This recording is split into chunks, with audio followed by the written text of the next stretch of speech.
ያንዳንዱ ሀገር የሆነ ካቴጎሪ ውስጥ እንደሆነ የሚሰማኝ ነገር አለ። የኢራንን ነዳጅ መታህ ማለት በተዘዋዋሪም ቢሆን እስራኤልም ትጎዳለች። ቀጠናዊ ቀውሱ እንዴት ይታያል? ሩቅ ምስራቅ ላሉትም ኤዥያ ላይ እና ኮሪያን እና ጃፓንን ጨምሮ በኢኮኖሚያቸው ላይ በጣም ከፍተኛ ጉዳት ያደርስባቸዋል። የአሜሪካ ጦር ሰፈሮችን ኢላማ ያደረገ ቦታዎች ላይ ነበር የምትመታው። ከዛ ሲሻገር ደግሞ እስራኤል ላይ ያገኘችውን ሁሉንም ትመታለች። ይሄ ባለበት ሁኔታ አሁን የኃይል መሰረተ ልማቶች ላይ ኢላማ መደረግ፣ ኢራንም ደግሞ በተመሳሳይ ወደ ኃይል መሰረተ ልማቶች፣ ወደ ኢነርጂ፣ ወደ ኦይሎች፣ ወደ ነዳጅ ምናምን ልትገባ ትችላለች። ጦርነቱን በአጭር ጊዜ እንቋጨዋለን ወይም ደግሞ እንጨርሰዋለን ብለው ዶናልድ ትራምፕ በማናለብኝነት የጀመሩት አሁንም ቢሆን ይራዘማል። ፕሬዚዳንት ዶናልድ ትራምፕ የማያሸንፉባቸው በርካታ ምክንያቶች አሉ። ይህን ጦርነት ሳውዲ አረቢያ አሁንም ቢሆን ኃይሏን ራሴን በራሴ እከላከላለሁ ብላ ከአሜሪካን መንግስት ከለላ እንደምትወጣ በጣም እርግጠኞች ነን። ኢራን እንደ ቬንዙዌላ የሚል ሀሳብ ነበር። እንደዛ እንዳልሆነ አሳይተዋል። ለሩሲያ ነዳጇን እንድትፈቅድ ነዳጇን እንድትሸጥ መፍቀድ ማለት ይሄ የነሱን የፖለቲካ ሽንፈት ያሳያል። ጤና ይስጥልኝ ውድ ተመልካቾቻችን፣ የተለያዩ ዓለም አቀፋዊ ጉዳዮችን በጥልቀት የሚዳስሰው ኤንቢሲ ዓለም አቀፍ ተጀምሯል። ዛሬም አለማየሁ ሀሊና ቢኒያም ካሴ አብናችሁ ቆይታ የምናደርግ ይሆናል። ከኛ ጋር አሁን ተመልካቾች አሌክስ እንዴት አለ? ዛሬ መስከንዴ ነኝ። ሰላም ነው አለን። ከረቡዕ በብዙ ሀሳቦችን አንስተን ነበረ ስለ መካከለኛው ምስራቅና ስለ ዓለም ፖለቲካ፣ በተለይም የኢራን አሜሪካና እስራኤል ጦርነትን ተከትሎ ምን አዳዲስ ነገሮች አሉ ከሚለው ጀምሮ እንደዚሁም ደግሞ ዓለም አቀፍ አንደምታውና ዳፋው ምንድነው የሚለውን አፍሪካ ቀንድ ላይ ያለውን ፖለቲካ በምን መንገድ ኔጋቲቭሊ ኢምፓክት ሊያደርገው ይችላል፣ ከዓለም የነዳጅ ፖለቲካ አንጻር ብዙ ጉዳዮችን አንስተናል። የዓለም ስርዓት ወዴት እያመራ ነው የሚለውንም አንስተን ነበረ። ልክ በዛው ቅኝት ውስጥ ሆኖ ዛሬም የቅዳሜውን ፕሮግራማችንን እንቀጥላለን። በነገራችን ላይ ተመልካቾቻችን የረቡዕም ፕሮግራማችን ከኤንቢሲ ማታ በኋላ የሚቀርብ የቅዳሜው ሁል ጊዜ ደግሞ ቅዳሜ 1 ሰዓት ላይ የሚቀርብ መሆኑን ለማስታወስ ነው። ያውቁታል። አሌክስ በጣም በርካታ ነገሮች እየተፈጠሩ ነው። መካከለኛው ምስራቅ ላይ ይቆያል ያላልነው ነገር እየቆየ እንደዚህ ደግሞ ቶሎ መፍትሄ ይሰጠዋል የተባለው ነገር መፍትሄ አልባ የሆነ መልኩን እየቀየረ ሄዷል እና የኢራንንም ጥንካሬ እየተመለከትን ነው። በዚህ ልክ እስካሁን ሁሉንም እስካሁን በነበረችበት ጥቃት ልክ ነው የቀጠለችው። ኦፍኮርስ መቀነሶች እንዳሉ አንዳንድ ጥናቶች ቢያሳዩም ግን ደግሞ አንድ ሀገር በርካታ ሀገራት ላይ የሚሰነዝረው ጥቃት ጭምር እየሆነ ነውና እሱንም እየተመለከትን ነው። አዳዲስ ነገሮች አሉ። በተለይም አሜሪካ በካርግ አይላንድ ደሴት ላይ የሰነዘረችው ጥቃት እሱ ዛሬ በጣም መነጋገሪያ ከሆኑ ጉዳዮች መካከል አንደኛው ነው። በዛ ላይ ደግሞ ወደ እስራኤል ኢራን ዌቭ ኦፍ ሚሳይል ተኩሳለች። የደረሰውን ውድመት ማወቅ አልቻልንም፣ ግን በርካታ ሚሳይሎች ተወንጭፈዋል። ሳውዲ አረቢያም ላይ እንደዚሁ ጥቃት አለ። ወደ ካታርም እንደዚሁ ጥቃት አለ። ብዙ አካባቢዎች ላይ አሁንም ጥቃቶች አሉና ውጥረቱ እንዳለ መሆኑን ለማንሳት ያህል ነው። የጦርነቱ አሁናዊ ሁኔታ ከዓለም ፖለቲካ አንጻር ምንድን ነው በሚለው ብንጀምር አሌክስ። ቀደም ሲልም እንዲሁ በዝግጅታችን ላይ እንዲሁ ተነጋግረናል። ኢራንን ማጥፋት እንደማይቻል ቀደም ያሉት ቀደምት ታሪኳም ጭምር ይህንን እንደሚያስረዳ። ስለዚህ በኢራቅና ኢራንም ዘመን እንግዲህ ያው ኢራን እንደምትታወቀው በስፋትም ከኢራቅ 4 እጥፍ የምትሰፋ ሀገር ነች እና እንደዛ አይነት ሰፊ የሆነን ሀገር እንደዚህ ስትራቴጂካል በሆነ መንገድ ከአየር ላይ ጥቃት የማዳከም እንጂ በምድር ጦር ላይ ማሰማራትና ማጥቃት እንደማይቻል ይታወቃል። ሆኖም ግን አሁን ባለፈውም ጦርነቱ ከተጀመረ ወዲህ ባለፉት ጥቂት ቀናቶች እንኳን ከ5000 በላይ የሮኬት ጥቃቶች እንደተፈጸሙባት ይታወቃል። ምንም እንኳን እንደዛ አይነት አንጻራዊ ማጸፋዊ እርምጃዎችን ወደ ሌሎች አሜሪካን እንዲተባበራሉ በደምትላቸው ሀገራት ሮኬቶቿን ብትሰነዝርም ወይም ሚሳይሎቿን ብትሰነዝርም የምታደርሰውም ጥፋት ቀላል አይደለም፣ ኢራንም ብትሆን ማለት ነው። በአሜሪካንም በኩል በተለይም በዶናልድ ትራምፕ ማለት ይቻላል በኩልም ያለው ለኢራን ያላቸው ዝቅተኛ ግምት ቀደም ሲልም በነበራቸው የስልጣን ዘመን ሱሌማንን የገደሉበትን ጊዜ ታስታውሰዋል እና በጣም ቅጽበታዊ የነበረ ነገር ስለነበረ ሁሉ ጊዜ ያ ነገር ለሳቸው እንደሚሳካ ነው የሚያውቁት። እንግዲህ ዶናልድ ትራምፕ እንደምናውቀው ከልጅነታቸው ጀምሮ በድህነት ወይም ደግሞ በችግር ያለፉ ሰው ስላልሆኑ ሁሉን ነገር በገንዘብና በኃይል ሊቆጣጠሩ እንደሚችሉ ያምናሉ በየጊዜው ማለት ነው። ስለዚህ ኪሳራንም የማይፈሩ ናቸው። እንደገና ደግሞ አሁን ያለው የሌለን ኃይል አጠናክረው ነው ወደዛ ስፍራ የገቡት። ስለዚህ አሁንም ቢሆን እንደ ቀድሞ ሁሉ ኢራንን በተደጋጋሚ ቢደበድቧትም የኢኮኖሚ ልሽቀት ይኖራል፣ ግን አሁንም ቢሆን ሪዘርቭ አለ። ሁለተኛ እንደገና ደግሞ አብዛኛው የጦር መሳሪያዋ ያለው የሷ አንደርግራውንድ ነው። ሁለተኛ የምትተኩሳቸው መሳሪያዎች በአጠቃላይ ደግሞ ድሮኖቹ ብቻ አይደሉም። የሳይበር አታኩም ራሱ ቀላል አይደለም። ወደዛ አካባቢ ባሉት ሀገራት እንዲያውም እስከ 2030 ድረስ የሚሄድ ከሆነ ይሄ ጦርነት የሚባለው በዚህ በአናሊሲስ ደረጃ እስከ 2030 ድረስ የሚሻገር ከሆነ እዛ አካባቢ ያሉት የትራንስፖርት ሲስተሞች የአየር ትራንስፖርትም እንደዚሁ ያለውን የኢንፎርሜሽን ልውውጥም እንደዚሁ የባንክንም ጨምሮ ሊያዛባም እንደሚችል ይታወቃል። እና በዚህ አይነት ከባድ ስጋት ውስጥ ነው አሁንም ይሄ ጦርነት እየተካሄደ ያለው። አሁን ከዚህም ደግሞ አልፎ ከጥቃቱም አልፎ ሌሎች አውሮፓ ሀገራት ውስጥ ወይም ደግሞ አፍሪካ የአውሮፓ ህብረት ውስጥ በትልቅ ደረጃ ልዩነት እያመጣ ነው። ለምንድን ነው ኢራን የምትደበደበው የሚለው እና ኢቭን እንኳን ራሷ ፈረንሳይ እንኳን እንደማትደግፈው ፍንጮች እየታዩ ነው እና ከማክሮን እንኳን የሚጠበቅ አይደለም ማለት ይቻላል ይህን ነገር ማለት ነው። ስለዚህ ያለው አሁን አጋዧ ብለን የምንላት ብቻዋን እየታገለች ያለች ሀገር ናት እና ሁለተኛ እንደገና ደግሞ ካለው የአካባቢው ጋራማ አካባቢ በመሆኑ በጣም ውስብስብ የሆኑ ሪሊፍ ያለበት ሀገር ስለሆነ ለአየር ጥቃትም ብዙም ሊያስቸግራቸው ይችላል ተብሎ ነው የሚታወቀው እና ይህንን ይመስላል። ከዛ በተረፈ ግን በሌሎች ሀገራት ላይ እንኳን ሳውዲ አረቢያና አረብ ኤሚሬትስ ላይ እንኳን የምታደርሰው ጥቃት ምንም እንኳ ኃይለኛ ቢሆንም አሁንም ቢሆን ሳውዲ አረቢያና አረብ ኤሚሬትሶች አሁንም ወደ ዲፕሎማሲ ግንኙነት በዲፕሎማሲ መንገድ ችግሩን መፍታት ይገባናል ወደሚል ሄደዋል እና ምንም የፈለገ ነገር ቢመጣ አሁንም ከኒውክሊየር ማብላያ ወይም ደግሞ የኒውክሊየር ምርምሯን የማታካሄድበት ነገር የለም። እንዲያውም ከትናንት ወዲያም የስፔስ ሳይንስ ኢንስቲትዩት ሪሰርች ሴንተሯን መጥተውባታል። ይሄ በጣም ለኢራን በጣም ከፍተኛ ውድመት ተብሎ የሚያዝ ማለት ነው። እዛ ውስጥ በጣም ብዙ ሪሰርች የተሰሩበት አካባቢ ስለሆነ ማለት ነው እና አሁን እነዚህ የሚታዩን ቦታ በጣም ጥቂቱን ነው እያሳዩን ያለው ማለት ኦፊሻሊ ያሳዩት ማለት ነው። እንግዲህ በጣም ኮንፊደንሻል የሆነ ወይም ደግሞ በከፍተኛ ሚስጥር የሚጠበቁ ደግሞ እጅግ በጣም በርካታ እንደዚህ አይነት አንደርግራውንድ ተነሎች ይኖራሉ ተብሎ ነው የሚገመተው።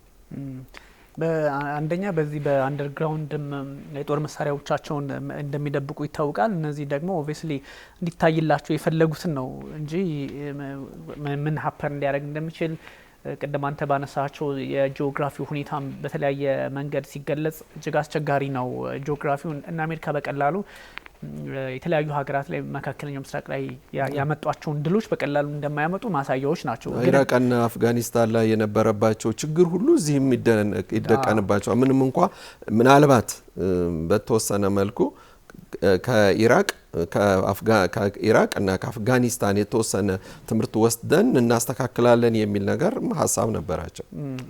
ለዛም ሳይሆን አይቀርም ኤር ቱ ኤር ላይ አየር ውጊያ ላይ ትኩረታቸውን ያደረጉት። ምክንያቱም አንደኛ የኢራን የፖለቲካ መሰረትም የማህበራዊ መሰረታቸውም የሚያርፉበት ነገር ሁሉ ጥንካሬ ላይ ነው። ብዙ ጊዜ እንደሚባለው ፋርስ ሲባል ልክ የኢትዮጵያ ስልጣኔዎች ለሺህ ዘመናት ተሻግረው ጥንካሬያችንን ብርታታችንን የሚያሳዩ ብዙ መልካም ብዙ በጎ የሚባሉ ታሪኮች እንዳሉን ሁሉ እነሱም ላይ ሞር ጠንከር ያለ የማህበራዊ መሰረትም ስላላቸው ፖለቲካሊም እንደ ስቴትም ብዙ ነገር ያለፉ ስለሆኑ አፍጋኒስታን ላይ የነበረውን ልምድ በተወሰነ መጠን ሊያመጡት ቢችሉም ኢራን ላይ አይሰራም። ኦፍ ኮርስ አፍጋኒስታን ብዙ ቅኝ ግዛቶችን ያየች በነ ሶቪየት ዘመን ብዙ እንትን ያላት ናትና የኢራን ደግሞ በተለየ ቨርዥን ያለ እስከዛ ልምድ ወስደው መምጣታቸው ያን ያህል የማያዋጣቸውም አይነት ነገር ነው። ኢራቅ ላይ ያ ሁሉ ኃይል የጥምር ኃይሉ ተብሎ የመንግስታቱ ድርጅት እንትን አሰልፎ ድብደባ ሲፈጽም ኦፍ ኮርስ የነበረው የተለየ ነው። ቀለል ባለ መንገድ ነው ያን ማድረግ የሚቻለው። ይሄኛው ግን ትንሽ ፖለቲካል መሰረታቸው ማህበራዊ መሰረታቸውም በአንዳንድ ጉዳዮች ላይ እንትን ነው። በጣም የገረመኝ አሌክስ የማሱድ ፔዜሽኪያን ፕሬዚደንቱ በጣም ሴንትሪስት ናቸው። ማዕከላዊ ይሄ ግራም ቀኝ ዘመምም ያልሆኑ በእንደዚህ በጦርነት ሰዓት ላይ ትላንት ሰልፍ በሞተር ላይ ሆነው እያዩዋቸው ነበረ። ሰልፍ ወጥተው ያለ ጠባቂ ያለ ቦዲጋርድ ነው ወጥተው የምር እኔ አንደኛ ኢራንን የምናስብበት መንገድ ምንድነው? ኢራንን የምናስብበት መንገድ አለ መቼስ ይሄ የምዕራቡ ዓለም ሚዲያ ሰፕሬሽኑን ምኑን ነገር ስለሚነግረን እንደዚህ አይነት ነገር የለም ብለን እናስባለን። የአያቶላው የተመረጡበትን መንገድ ሶስተኛው አያቶላን እሳቸውንም እንደዚሁ ታሳቢ እናድርገው እንተውሽ እሱን ከአባታቸው አገኙት ተብሎ ቢወሰድ አይደለም። ፕሮሰሶች አልፈው ነው ባለፈው በደንብ ስላወራ ነው እጅግ ውስብስብ የሆነ የኃይል አሰላለፍ አላቸው። የስልጣን ኮንስቲቱሽኑ ላይ ምን እንደሚል ምናምን በደንብ ባለፈው ረቡዕ ላይ አንስተናል። እሱ ላይ ተመልሰው ሊያዩት ይችላሉ። እንደሆነ ቢባል እንኳን ፔዜሽኪያን በዚህ የውጥረት ሰዓት ሞተር ላይ ተቀምጠው ሰልፍ ላይ ምንድነው ይሄ አልቁድስ ዳይ አልቁድስ የቅዱስ ቀን አይደለ? ጁማ ቀን አልቁድስ ማለት ኢየሩሳሌም ነው ኦፍ ኮርስ ማለት ነው በአረቢክ ይሄ አመታዊ እንትን የሚሉት ነውና እሱ ላይ ነው ያዩዋቸው። እሱ ስለ ቀኑ ብዙ አንሄድበትም ምክንያቱም ፖለቲካሊ ብዙ እንትኖች ስላሉ፣ ግን በጣም በሚገርም ሁኔታ እንደዛ ሳያቸው በጣም እውነትም ሴንትሪስት ናቸው የሚል ከዚህ በፊትም ባይዞ የሰኔው ጦርነትም ላይ እንደዚሁ ሰልፍ ወጥተው ቴህራን አደባባይ ላይ ልክ እንደ ህዝቡ ሲቃወሙ ነበር። አሁን ለሶስተኛ ጊዜያቸው ነው በውጥረት ሰዓት ህዝባቸው ጋር። የየትኛው ሀገር ነው የአሜሪካው ራሱ ዴሞክራሲ ያለበት የሚባለው ፕሬዚዳንት ዶናልድ ትራምፕ መጀመሪያ ሴክሬት ሰርቪሱ ማጣሪያ አድርጎ ኤፍቢአይ የተለያዩ ስራዎችን ሰርተው ሻሪፍስ ምናምን የሚባሉት ብዙ ስራዎች ሰርተው ነው እንግዲህ ፔዜሽኪያን በዛ ልክ ለተቃውሞ ጎዳና ላይ ሲወጡ ፖለቲካል እንደምታ ይኑሩ አይኑሩ አይ ዶንት ኖ፣ ግን ሁሉም ባለስልጣኖቻቸው ናቸው። በነገር ላይ በተለያዩ ሀገራት በተለያዩ ክፍላተ ሀገራት በተለያዩ ከተሞች ዋና ባለስልጣኖች ናቸው ከህዝቡ ጋር አብረው ሰላማዊ ሰልፍ የወጡት። አንድ ፕሬዚዳንት በዚህ ባስፈሪ ሰዓት በተለይም ደግሞ የሚደበቅበት ሰዓት እነ ሞሳድ እነ ሲአይኤ ምናምን አብረው ይሰራሉ በሚባልበት ሰዓት አብረው ሳያቸው ደንቆኝ ነውና ጀስት እሱ እንትን ነው። ግን አሌክስ ብዙ ነገሮች አሁንም እየተወሳሰቡ እንደሚቀጥሉ ማሳያዎቹ የጥቃቶቹ መጠን በተወሰነ መጠን ቀነሰ፣ በተወሰነ መጠን ጨመረ የሚባል አይደለም። ብዙ ጊዜ ተመልካቾቻችን ለምንድነው በእስራኤልና በአሜሪካ በኩል የደረሰውን ውድመት ማትነግሩን ይላሉ። ምክንያቱም ይሄኛውን ማንናገርበት ምክንያት ይሄ ሰው ዝም ብለን ሰዎች እንደው ይሄ እንደዚህ ቢባሉ ደስ ይላቸዋል ብለን ሳይሆን የምናገኘውን መረጃ እሱን አናላይሲስ ሰርተን ስለምናቀርብ ነውና ብዙ ጊዜ እስራኤል ምን ጉዳት ደርሶባታል ኢሚዲየት የሆነ ውጤት ሰው ይፈልጋል። ጥቃት እንደደረሰ እንሰማለን፣ እናያለን። ቴልአቪቭ ሳይቀር ይመታል፣ ኢየሩሳሌም ሲመታ እንሰማለን፣ ማዕከላዊ እስራኤል ሲደበደብ እንሰማለን። ግን ሰዎች ህይወታቸውን ያጡበት ቁጥሩ ይሄን ያህል ነው ምናምን ስቲል 12 ሰዎች ነው የምናውቀው። ከዛ ውጭ ከፍም ዝቅ ማድረግ አንችልም። ቢካዝ አንደኛ በኢራን በኩልም የሚነገረን ነገር የለም ጥቃት ሰንዝረናል ከማለት ውጪ፣ እስራኤልም ደግሞ ጥቃት ደርሶብኛል ትላለች። ዳይን ህይወታቸውን ያጡ ሰዎች 12 ናቸው ከማለት ለተሻገረ የለምና በኢራን በኩል በጣም ግልጽ የሆኑ መረጃዎች ስለሚወጡ ነው። አንደኛ የሬድ ክሬሰንት የሚባለው ቀይ ጨረቃ ቀይ መስቀል የምንለው በእኛ እሱ ሁሌ መረጃዎችን ያወጣል። ስለዚህ ይሄን ያህል 1444 ሰዎች ሞቱ አለፉ ይሉናል፣ እሱ እንወስዳለን። ከዛ ደግሞ በአሜሪካን በኩል እዚህ ቦታ ላይ ጥቃት ሰንዝረናል፣ እንደዚህ አይነት ሰዎች ህይወታቸውን ሳያጡ አይቀሩም ይላሉ። ደን ሲወጣ ደግሞ ሬድ ክሬሰንት ያረጋግጣል። እንደዚህ ስለሆነ በዚህኛው በኩል ያለው ይነገረናል፣ እናውቃለን። ራሷ ኢራንም ትነግረናለች፣ የዌስተርኑን በተወሰነ መጠን ይነገረናል። እስራኤል ላይ የሚሆነውን ግን አንሰማም። ሁሉም ነገር በሩመር ነውና ጀኒውን የሆነውን ፋክቱን ወይም ደግሞ የነገሩንን ታሳቢ አድርገን እኛም ደግሞ የራሳችን ትንታኔ ጨምረን ነውና ብዙ ጊዜ ሰዎች እንደዛ ሲባል እንትን ሲሉ ስለማይ ነው። አንደኛው ነገር የጦርነቱ አይነት ምን አይነት ነው? ዘመናዊ ጦርነት ላይ በምትሄድ ሰዓት ጉዳት የሚለካው በሰዎች ሞት ሳይሆን በደረሰበት ኢኮኖሚ ውድመት ነው። ስለዚህ ይሄኛው የኤር አታክ ወይም ሚሳኤል ነጥሎ የሚመታ ነው እና በስፍራው በአካባቢው ያሉ ሰዎች ይጎዳሉ። በስፍራው ላይ ደግሞ ሚሳኤል መምጣቱ ወይም መተኮሱም ብዙ ጊዜ ከባህር ሲተኮስ ሳይረን ሊለቀቅ ይችላል፣ ማስጠንቀቂያ ሊደረግ ይችላል፣ ሊሰማ ይችላል። ነገር ግን ከአየር ላይ ግን የሚተኮሰው ግን ሮኬት ወይም ሚሳኤል ግን ቅጽበታዊ ነው እና በ5 እና በ6 ሴኮንዶች ውስጥ ሊደርስ የሚችል ጥቃት ስለሆነ ሰዎች ላይሸሹ ይችላሉ በዛ አካባቢ ማለት ነው። እና ብዙውን ጊዜ ሳይረን ከጮኸ፣ ምክንያቱም ኢራን የምታስወነጭፈው ብዙ ጊዜ ከአውሮፕላን አይደለም፣ የምታስወነጭፈው ከሮኬት ከምድር ነው።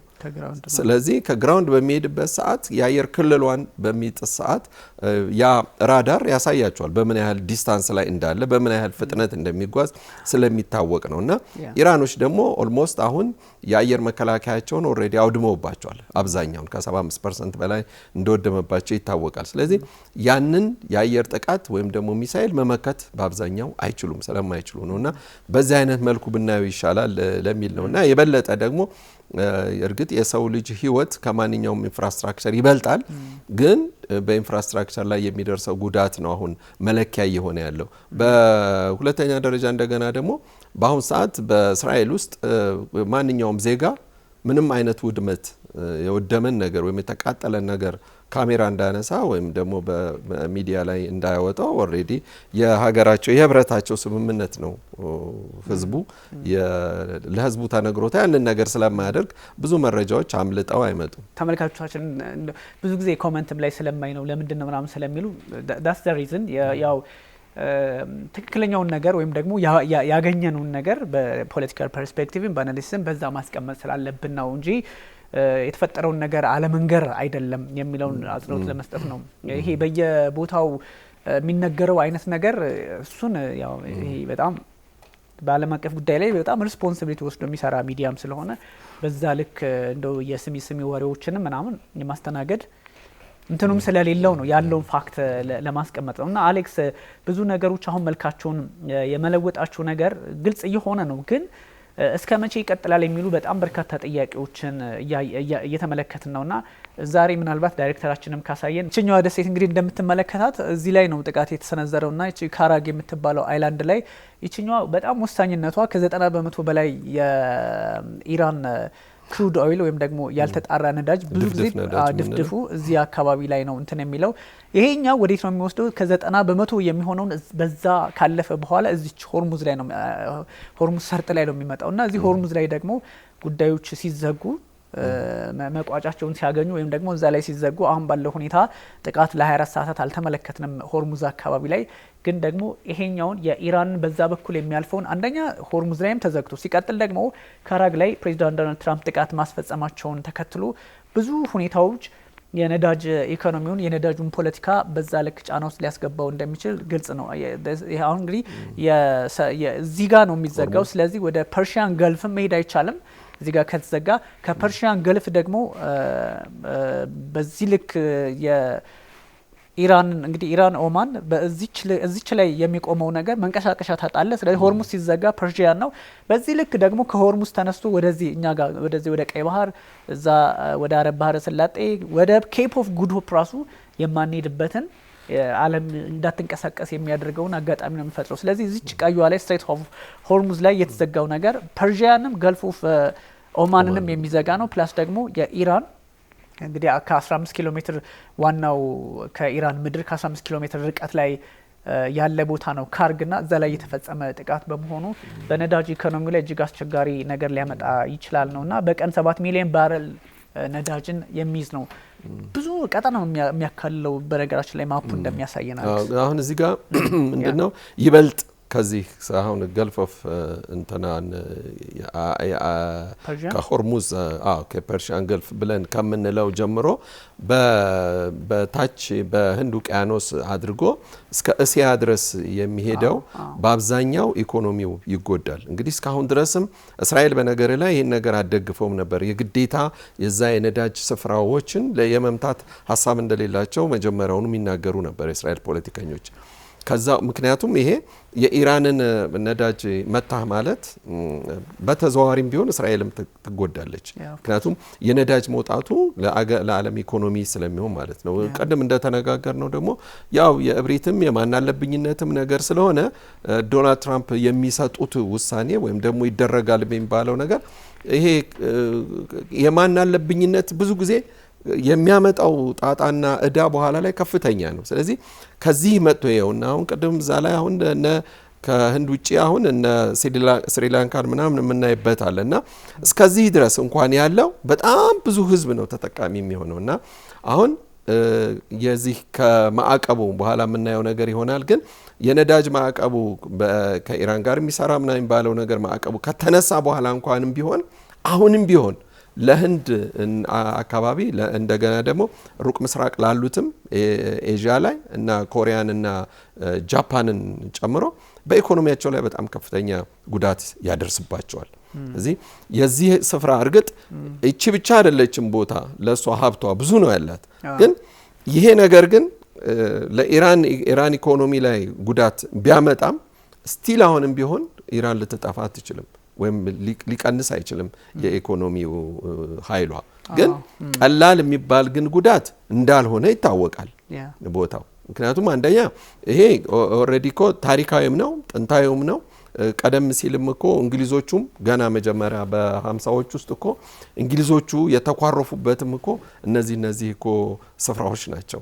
ያኔ መጀመሪያ ብተዋል አሁን ከዚህ ከእንትን ተነስተ እንኳን ከቀይ ባህር ተነስተ በበል መንደብን ለማለፍ ሁቲዎች እዛ እንትን ብለው ይጠብቀዋል። በበል መንደብ ህንድ ውቅያኖስ ኤደን ባህረ ሰላጤ ላይ ያለ ነውና ሁቲዎች ከዚህ ከየመን ይሄ ሉክ እንደዚህ ነው እና በቀላሉ እንትን የሚል አይደለም። ዓለም አቀፍ ኢምፓክቱም ለዚህ ነው ብዙ ሰዎች እኛ ሀገር ላይ ያለው የፖለቲካ ኢምፓክት ምንድነው የሚል ጥያቄ የሚያነሱትና ሁቲዎች በተጠንቀቅ ያሉም ነው እኮ የሚመስሉት። አሁን ሁቲዎች እስካሁን ድረስ ምንም ነገር በዛ በኩል እንደሌለ ነው የምትሰማው። ሆርሙዝ እዛ ጋር ተዘግቷል፣ እዚህ ጋር በበል መንደብ ተዘግቷል፣ እዚህ ጋር ሁቲ ነው ያለው፣ እዛ ጋር ኢራን ነው ያለችው። ሁለት የዓለም ጉሮሮ ዓለም ላይ 10 አይደሉ በጣም ስትራቴጂክ ዋተር ዌይስ የሚባሉት ከአስሩ ሁለቱ ዓለም ተዘግቷል። ስለዚህ ይሄ ተዘጋ ማለት በበል መንደብና የቺ ስትሬት ኦፍ ሆርሙዝ ሰርጥ ተዘጋ ማለት የፐርሺያን ገልፍና የኦማኑን ብቻ ዘግቶ ወይም ደግሞ ቀይ ባህርና የህንድ ውቅያኖሱን በበል መንደብ ዘግቶ ሁለቱ ቦታ ላይ የሚቀር ሳይሆን ከዛ ወደ ህንድ ውቅያኖስ አልፎ በኬፕ ኦፍ ጉድ ሆፕ ወይም ደግሞ በደቡብ አፍሪካ ጫፍ ተንቀሳቅሰ ወደ ሜዲትራኒያን ወደ ሌሎች አካባቢዎች የምትሄድበትንም ነው የምታጣውና ይሄ በጣም ትልቅ አስቸጋሪ ዓለም ስርዓትን እንትን የሚል ነው። this is busy በጣም እንደምታየው ቢዚ የሆነ ቦታ ነው። ግን ሁለቱን ከዘጋው ስትራንድድ የሚሆነው እዛ ነው። ኦፍ ኮርስ የቀይ ባህር ፖለቲካም እዚህ ላይ ለውጥ የሚያመጣበት እድል ይፈጠራል ተብሎ የሚታሰባልና እነዚህ ነገሮች ስትመለከታቸው ዳይሬክተራችን በጣም በደንብ እያሳየን ስለሆነ ታንኪዩ። እነዚህ ነገሮች በደንብ እንትን የሚሉ ናቸው። እዚሁ ላይ ሀሳብ ካለ አሌክስ።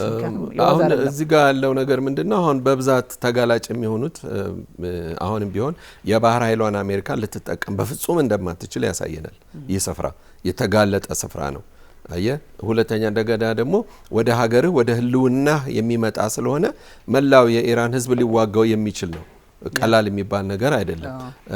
ሁለተኛ እንደገና ደግሞ ወደዚህ ስፍራ ላይ አሁንም ቢሆን ጉልበት እያየለ የሚመጣ ከሆነ የማሪን እንትኖቿን በባህር ስር የምትቀብራቸውን ፈንጆች ሲስተም ከጥንት ጀምሮም የተካነችበት ነው ስለሚባል ያ ራሱ ለአሜሪካንም ሆነ ለሌሎች ሀገራት መርከቦች ስጋት ነው። ለዚህም ነው አሁን እኮ በዚህ ስፍራ ላይ ለማለፍ ማንም መርከብ ፈቃደኛ ሆኖ የማያልፈው። ስለዚህ ወይ የቻይናን ባንዲራ ወይ የራሻን ባንዲራ አድርጎ ነው ማለፍ የሚችለው። ከሁለቱም በሚዛናዊነት ይታያል የሚባለው ማለት ነው። ጥሩ ነው። በዚሁ የሀገራት አቋም ምን ላይ ነው የሚለውን ብናነሳው አሌክስ እዚሁ ላይ እንግዲህ አሁን የሀገራት አቋም ብለን ስንል አሁን ሀገራት ለሁለት የተከፈሉ ነው የሚመስለው፣ ለሶስት እንጂ ዝምም ያሉ አሉ። አሁን እነ ቱርክም በአንድ በኩል እየተሰነዘረባቸው ነው ጥቃት እና አዘርባይጃንም እየተሰነዘረባቸው ነው። ግን መልሶ የማጥቃት አይነት ነገር ግን አይደለም። ምክንያቱም እየተለካ ያለው እኛ አሜሪካን ጋር እንዲህ ስላደረግን ነው የሚለውን በዝምታ ስላለፉት ማለት ነው። ሌላው እንደገና ደግሞ ቅድም አንስተነዋል እንጂ እነዚህ የአሜሪካን ቤዝ አሉ የሚባሉትን 27ቱ ጣቢያዎች ወይም ደግሞ የጦር ሰፈሮች ለኢራን ዋና ኢላማዎች ናቸው። አሁን ከዚህ ውስጥ በጣም በግልጽነት እየተቃወመች ያለችው እርግጥ እስራኤልን በመቃወምም ሊሆን ይችላል ስፔን ናት።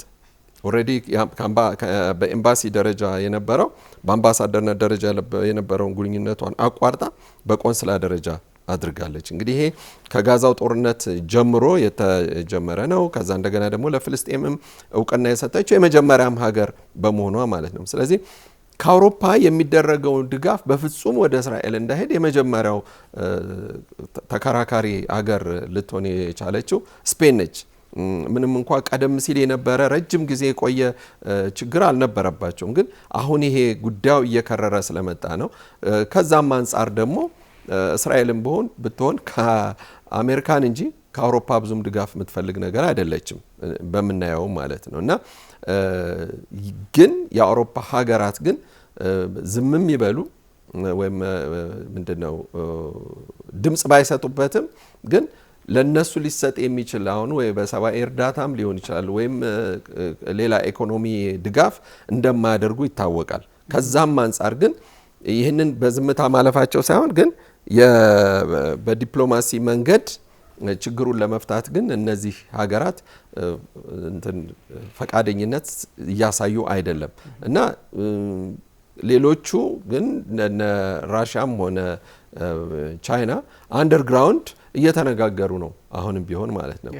ሌላው እንደገና ደግሞ አሜሪካንም አሁን በማናለብኝነት የምትለው ነገር ሰምተዋል። ባለፈው ከ2 ቀን በፊት አሜሪካን አንድ ትልቅ ማስታወቂያ አውጥታለች።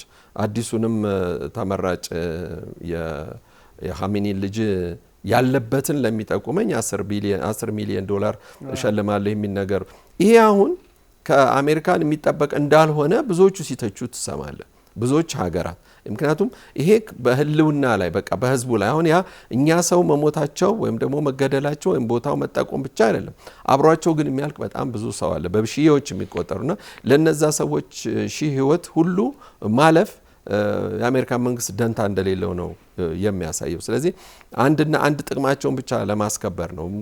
የኒውክሊየር ኃይል ልትሰራ ነው።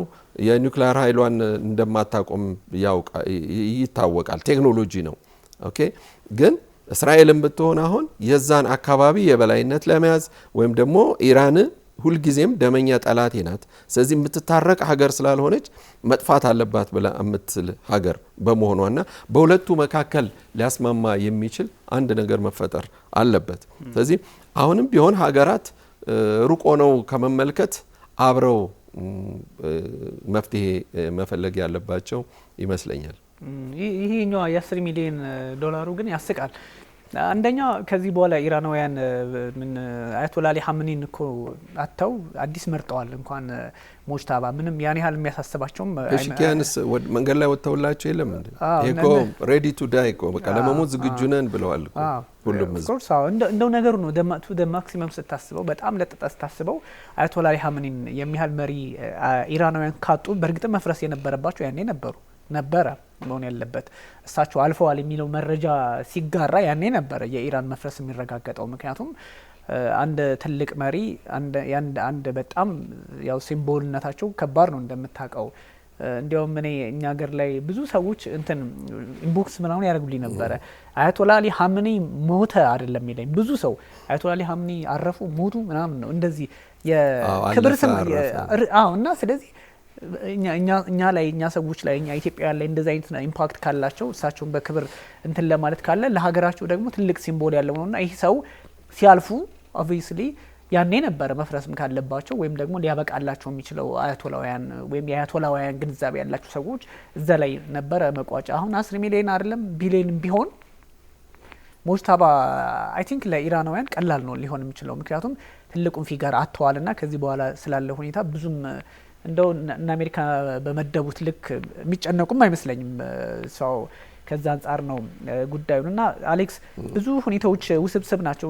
እዛ ጋር አሁን ሌላ ልጨምር የምፈልገው ምንድነው እርግጥ ተመልካቾቻችንም በተለያዩ ሚዲያዎች ላያቸው ይችላሉና ብዙውን ጊዜ አያቶላ ኻሜኒ በሚያስተምሩ ሰዓት አስተምህሮታቸው ላይ በሚያስተምሩ ሰዓት ወይም ደግሞ እንደዚህ ሰዎችን ሰብስበው በሚናገሩ ሰዓት ወይም ትምህርት በሚሰጡ ሰዓት ብዙዎቹን አይታቸው እንደሆን ትልልቅ ሰዎችም ናቸው። እርግጥ የሀገራቸው ባህል ሊሆን ይችላል ግን ወንበር ላይ ከመቀመጥ በተማሪና በአስተማሪ መካከል እንዳለ መሬት ላይ ቁጭ ብለው ነው የሚያዳምጧቸውና በጣም ልብ ይነካል።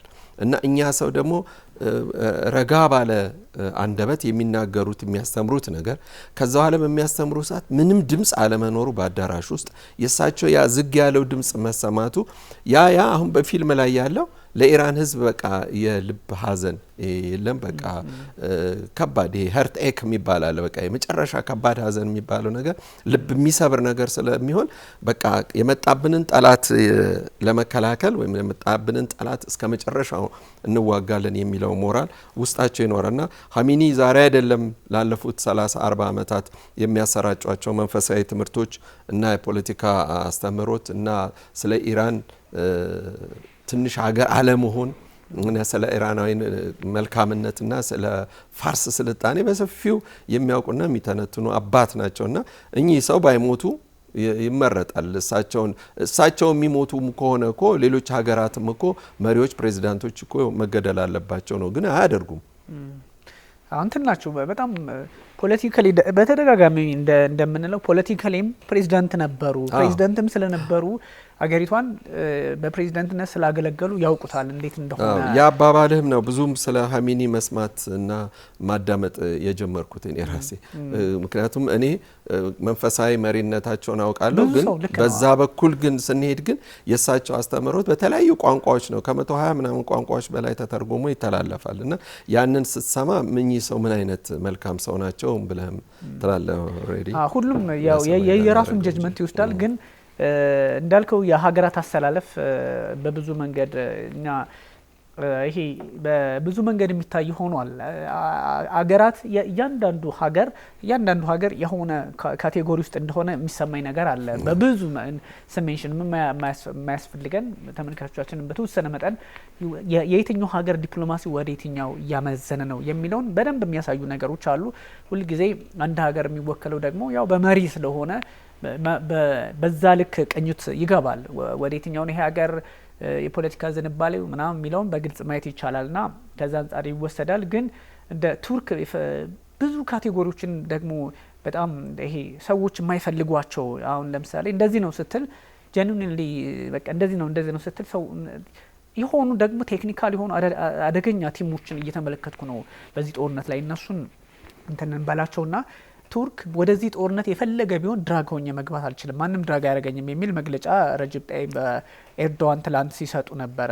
ቢካዝ እሳቸው ያሉት ምንድነው ወደዚህ መግባት የሚያስከፍለውን ዋጋ ብቻ ሳይሆን በዚህ ወደ እሳቸው ወደዚህ ወይም ደግሞ ቱርክ ወደዚህ ተስባ መግባታቸውን የሚፈጥረውን ጫና በደንብ አንደርስታንድ አድርገዋል። ምክንያቱም ይሄ አለ አይደለ አንድ ወደ መካከለኛው ምስራቅ ላይ ያለ በተወሰነ መጠን አንድ የፖለቲካ ኮንሰፕት አለ። ከዛ አንጻር እሱን ስትሮንግ ሆልድ ደጋፊዎች የማጣት ፍላጎት የላቸውም።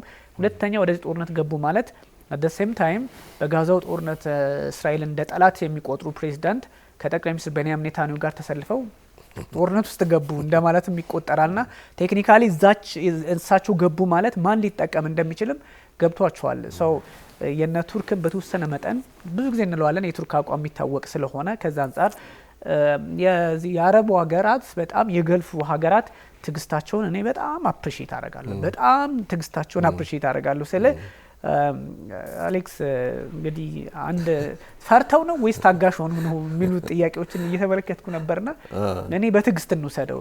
ምክንያቱም ግፋ በለው አይነት ፕሮግራም ልክ ነህ። ትግስት ነው፣ ሌላ ነገር ነው፣ ፍርሃት አይደለም። ሀገራት አሁን ይህንን ነገር በሚነሳ ሰዓት ወይም አረብ ሀገራት ብለን የምንላቸው ኢራንን ለማጥቃት ቢፈልጉ በቂ የሆነ የጦር መሳሪያ አላቸው። በቂ የሆነ እስከ አፍንጫቸው የታጠቁት የጦር ጀቶች አሏቸው፣ ቦምብ ጣይ አውሮፕላኖች አሏቸው። እነዚህን ሁሉ ማድረግ ይችላሉ። ግን ይህንን በማድረጋቸው ምን ጥቅም ያገኛሉ ነው? ማንን ነውስ እያገዙ ያሉት ማለት ነው? ከዛ ውጭ እኔ ሌላ የሚታየኝ ነገር ምንድነው? ከዚህ ዓለም አቀፍ ሰብአዊነት መብት ህግጋት ምና የሚባሉት ተጠሰው አሁን ምንድነው እየሆነ የመጣው? ሳውዲ አረቢያን በሳውዲ አረቢያ ላይ ወፍ አያርፍባትም ብለው የሚያስብ መንግስት አለኝ ብለው ነው የልዑሉም ወይም ደግሞ ንጉሱ ያስቡት የነበረው ማለት ነው። እና ተደፍራለች። የሳውዲ አረቢያ አየር ክልል ተጥሷል። ዛሬም ተመታለች። አዎ።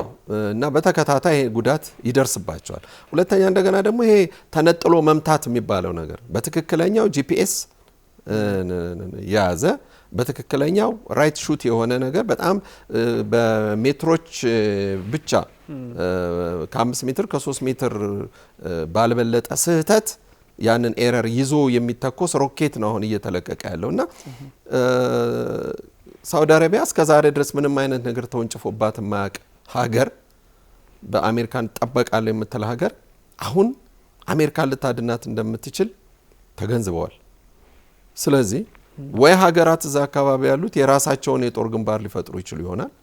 አልበለዚያ ደግሞ ሳውዲ አረቢያ አሁንም ቢሆን ኃይሏን በራሴ እከላከላለሁ ብላ ከአሜሪካን መንግስት ከለላ እንደምትወጣ በጣም እርግጠኞች ነን። ትልቁ ነገር ብዬ የማስበው ትምህርት ይወስዳሉ። ሁለተኛ እንደገና ደግሞ ሳውዲ አረቢያን ምናልባት ይህንን ካላደረገች ሌላ ጊዜ የሚያደርጉት ማለት ነው እንደ በቀል ያንኑ የፖለቲካ ሴራቸውን ይጀምሩና አሜሪካኖች አሁንም የንጉስ አስተዳደር የነበረውን ወይም ደግሞ እዛ ጋር የነበረውን መልካም አስተዳደር አፍርሰው የራሳቸውን ደግሞ ፑፔት የሆነውን ባለ መንግስት ደግሞ ማስቀመጥ ይፈልጉ ይሆናል። ስለዚህ ኢራን ላይ ቀደም ሲል በ50ዎቹ ወይም ደግሞ ከሁለተኛው ዓለም ጦርነት በኋላ ሩሲያና እንግሊዝ ነበር አይደል ሲቀራመቷት የነበሩት። ስለዚህ የሩሲያ የጦር መሳሪያና ሮኬት ወይም ደግሞ የሮኬት ቴክኖሎጂን በደንብ አድርገው ሲያስታጥቋቸው ኢራኖችን ከነ ሳይንሱ ጭምር በነገርህ ላይ ሲያስታጥቋቸው ከዛ በኋላ የማንን ነዳጅ ነው እኛ ያወጣነው ነዳጅ እናንተ ልትከለክሉን አትችሉም ይሄ የራሳችን ነው አይነት እስከ ማለት ደረጃ ደረሱ እንግሊዞች። ልክ ፎክላንድ አይላንድ ላይ እንዳላቸው አይነት መብት ከአርጀንቲና ጋር እንደተጋጩት አይነት ነበር ያኔ የነበራቸው ጭቅጭቅ ማለት ነው። ስለዚህ እነ ሳውዲ አረቢያም አረብ ኤሚሬትስም ሆኑ ባህሬን ወይም ኩዌት የምንለው ኩዌት እንኳን ብዙም የጦር ሰራዊት አላት ተብሎ የማይገመት ስለሆነ ነው እንጂ ሌሎቹ ሀገራት ግን የእግረኛም ጦር ስላላቸው ስልጣናቸውም ደግሞ ቢሆን ከአሜሪካን ይልቅ አሁን ወይ ወደ ፈረንሳይ ወይ ወደ ጀርመን ፊታቸውን ሊያዞሩ ይችላሉ። ስለዚህ የጦር መሳሪያ አምራች ካምፓኒዎች አሁንም ቢሆን ከአሜሪካን ለማግኘት ምክንያቱም አሁን እነ ኩፖል የሚባሉትም ወይም ሌሎቹም የአየር መቃወሚያዎች አሁንም ቢሆን ችግር እንዳለባቸው ነው የሚያሳዩት ማለት ተጥሰው አልፈዋል። ስለዚህ አሁን መልኩን እየለወጠ ነው አሁን የጦርነቱ ሁኔታ የሚሄደው። ስለዚህ ወይ ሀገራት እነዛ የተጎዱት ሀገራት ወይም ደግሞ የአሜሪካን ቤዝ አለባቸው የሚባሉት እንትኖች የራሳቸው ወይ የጋራ የጦር ኃይል ሊኖራቸው ይችል ይሆናል። ያለበለዚያ ደግሞ ብቻቸውን ራሳቸው የአየር ኃይላቸውንም የባህር ኃይላቸውንም የምድር ጦራቸውንም በዛው መልኩ ያጠናክራሉ ብዬ ነው ማምነው። ልክ ነው። ከዚህ ቀደም የነበሩት የነ ሩሲያ አቋም ያው ኦፍ ኮርስ ተነጋግረንባቸዋል። የምናውቃቸውም ነገሮች አሉ። ዲፕሎማቲካሊ ከምንም ነገር በላይ ዲፕሎማቲካሊ እየሰሩበት እንደሆነ ግልጽ ነው። የየትኛው ሀገር መሪ ነው እነ ማሱድ ፔዜሽኪያን በስልክ ሁለት ያወርቷቸዋል አይደለ? ፑቲን አልሰማንም። የማንም ሀገር መሪ እንደዛ ያደረጉ ሲባል አልሰማንም። ኦፍ ኮርስ አሉ፣ ግን ይሄ ፖለቲካሊ ልዩነት አላቸው ከአሜሪካ ጋር ተብሎ ከሚታሰቡ ሀገራት ያው የፕሬዚዳንት ቭላድሚር ፑቲን ነውና ያስታውቃል ምን እንዳለ በተለያዩ አጋጣሚዎች አብረው ሊሰሩ እንደሚችሉ የቴክኖሎጂ መዋዋሶች በጦር መሳሪያ ስልጠና አማካኝነት የጦር መሳሪያ ራግፎ መሄድ እንደዚህ አይነት የቴክኖሎጂ ትብብሮች አሉ። ከሰሞኑ ደግሞ የቻይና ነበረ አይደለ? የፑቲን በጣም ኢትዮጵያውያን የፕሬዚዳንት ቭላድሚር ፑቲንን ፖለቲካ እና የሚያደርጓቸውን ነገሮች ሁሉ በጣም ብዙ ኢትዮጵያውያን በቅርበት የሚከታተለው ልክ ፑቲን እንደ ራስ መሪ ለምን እንደዚህ ያላረጉም ምናምን ተብለው የሚያኮርፏቸውም ሰዎች እንዳሉ አውቃለሁ። በጣም እሳቸውን የሚያደንቁ ሰዎች ለምን ኢራንን እንደዚህ ስትሆን እንደዚህ ይሄማ ከሆነ እኛም ሀገር አጋር ብለን ከያዝናቸው እሳቸውማ እንደዚህ ያደርጋሉ በሀገራችንም ላይ ብዙ ጥያቄዎች ይነሳሉና የነ ፑቲን ኦልሬዲ ይታወቃል። የነ ሺ ጂንፒንግ ደግሞ ከሰሞኑ አንዳንድ እንቅስቃሴዎችን እየተመለከትን ነው። የምር ግን ቤጂንግ እንደው እጇን አጣጥፋ ኢራን እንደፈለጉ ያርጓት የምትል ኃይል እንዳልሆነች እንገምታለን። ግን ጀኑን የሆኑ ግልጽ የሆኑ መረጃዎችን ማግኘት ከባድ ስለሆነ ነው። ምክንያቱም የነሱን ፖለቲካ ዝግ አይደለ? ብዙ ጊዜ የአሜሪካ እኮ በሎቢስቱም በሚዲያውም በሁሉም እኮ ሊክ የሆነ ዶክሜንት ይወጣል። ብዙ ጊዜ እናገኛለን እኮ እና ወል ስትሪት ጆርናል ብዙ ጊዜ እንደዚህ አይነት መረጃ አገኘን ሲሉ በሶስተኛው ቀን በአራተኛው ቀን ያ ነገር እንኳን ወጥቷል ብለው አይተውትም ሲደረግ እናየዋለን በፖለቲከኞቻቸውና ቻይና ትንሽ የኮሙኒዝሙ ባህሪ በደንብ ስላለ ዘግቶ የመምከር ነገሮች አሉና አንዳንድ እንቅስቃሴዎች ሊኖሩ እንደሚችሉ ለመገናኛ ብዙሃን ክፍት የማይሆኑ ነገሮች እንዳሉ ግልጽ ነው። ምክንያቱም እኛም ሶርስ የምናደርገው እነሱን ስለሆነ የተለያዩ እንትኖችን አሁን ግን እነዚህ በተማሪዎች ላይ የተሰነዘረው ጥቃት በደቡባዊ ኢራን 175 በላይ ሰዎች ባለቁበት ላይ አንደኛ አሜሪካ ውስጥም ከባድ ጥያቄ እያስነሳ ነው። ለምንድነው የተፈጸመው? ማን ነው የፈጸመው? በምን ሁኔታ? ማብራሪያ እየፈለጉ ነው። ኮንግረሱም ይፈልጋል፣ የሰብአዊ መብት ተሟጋቾችም ይፈልጋሉ። አሜሪካ ፖለቲካ ውስጥ ራሱ በዛ ትምህርት ቤት ላይ የተፈጸመውን ጥቃት ፕሬዚዳንት ዶናልድ ትራምፕ እንትን ማለት እንዳለባቸው እነ ፔት ሄግሴት በግልጽ ማስቀመጥ እንዳለባቸው ኃላፊነት መወሰድ እንዳለበትም እያነሱ ነው። እነ ካሮላይን ሌቪት ምርመራ እያደረግን ነው ከማለት የተሻገረ ሀሳብ ባይሰጡበትም እሱ ትልቅ እንትን ነው እና የቻይና ይሄ የቤዱ የሚባለው የናቪጌሽን ሲስተም አለ አይደለ?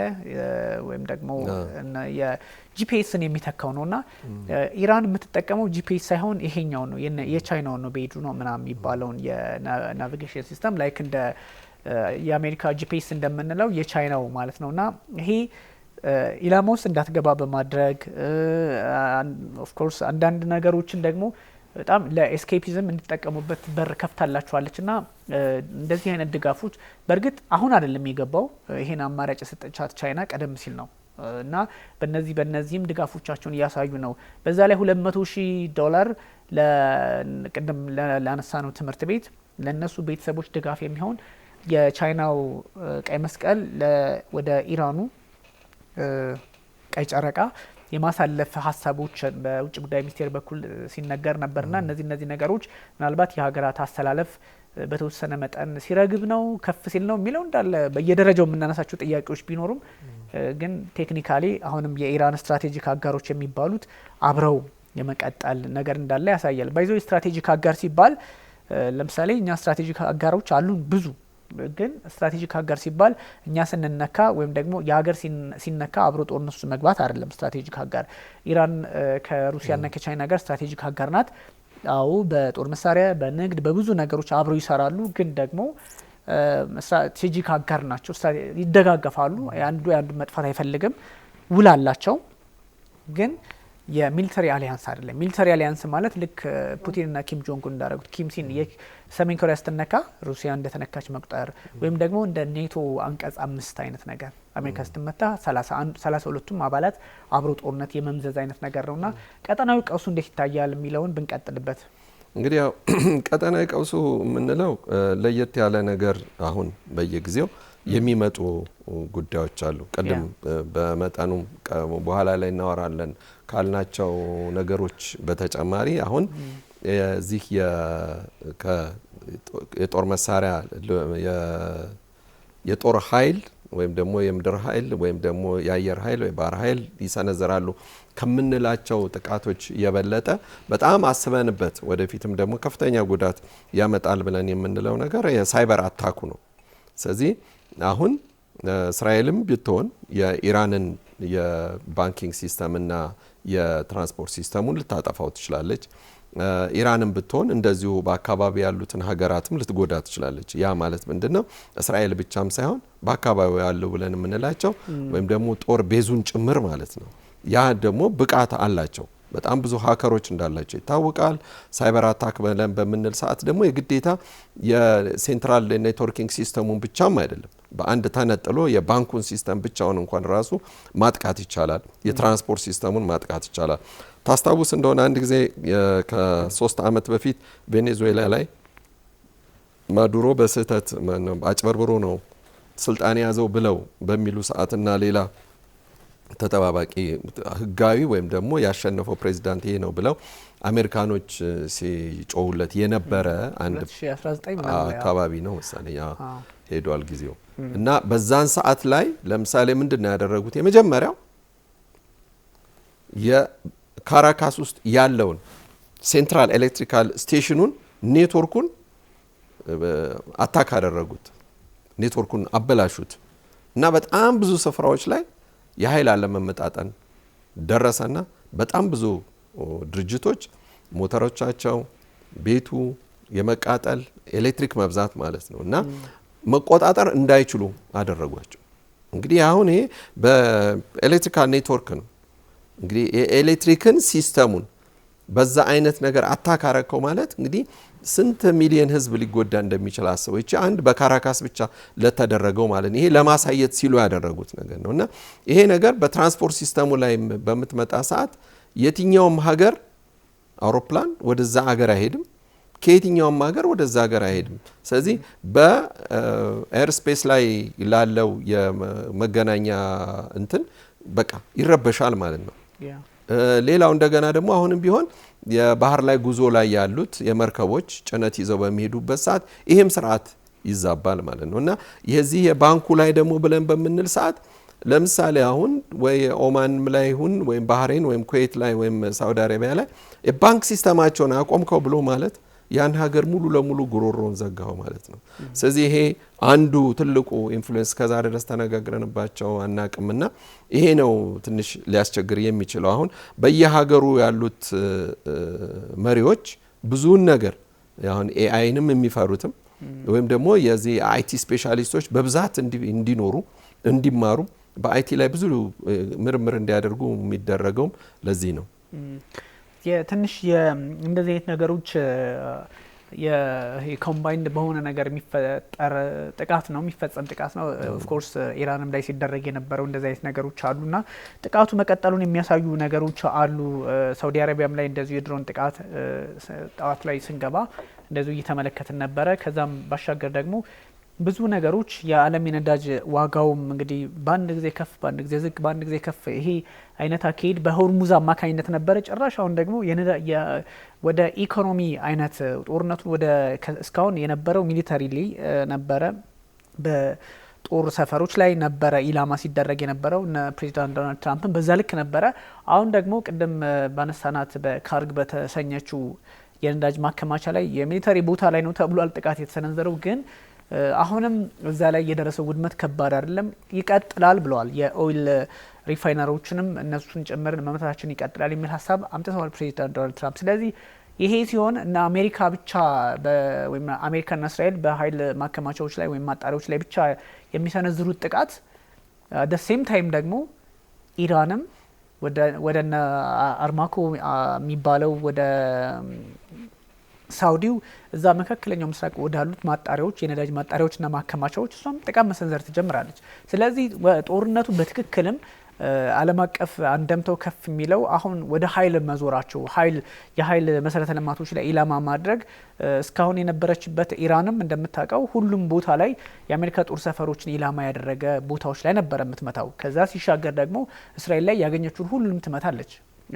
ይሄ ባለበት ሁኔታ አሁን የኃይል መሰረተ ልማቶች ላይ ኢላማ መደረግ ኢራንም ደግሞ በተመሳሳይ ወደ ኃይል መሰረተ ልማቶች ወደ ኢነርጂ ወደ ኦይሎች ወደ ነዳጅ ምናምን ልትገባ ትችላለች። ስለዚህ ኢምፓክቱ በቀጥታ አሁን ካለው ደግሞ እጥፍ ሆኖ ሊመጣ ይችላልና ትንሽ አስቸጋሪ ያደርገዋልና ለዓለም የፈጠረው ጫናም ከባድ ነው አለች።